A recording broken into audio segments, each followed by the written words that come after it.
సోమ అంటే నెయ్యి తినదు కదా, నువ్వుతో చేసినాయి. ఇప్పుడు ఇది పోయి సోమ అంటే చెప్తాను, ఇట్లు నాకు చెప్తాను.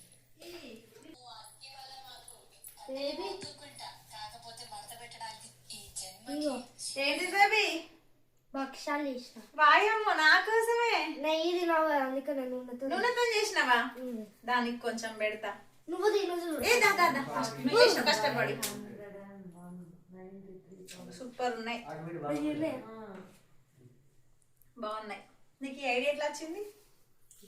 ఇవాళ శనగపప్పుతో చేసింది, రేపు నేను కందగడ్డతో చేస్తా. టేస్ట్ అయితే బాగుంది. Thank you so much, love you బంగారం. వీడియో తిన్నావా? హాయ్ అండి. మా నాయన అయితే నా కోసం ఇంకా భక్షాలు చేసిందండి. ప్రేమ తట్టుకోలేకపోతుంది, ఇలానే ఉంది స్వీట్ గా. ఓకే గైస్, భక్షాలు ఎంతమందికి ఇష్టమో మరి కామెంట్ చేయండి. ఉంటాం మళ్ళా. బాయ్.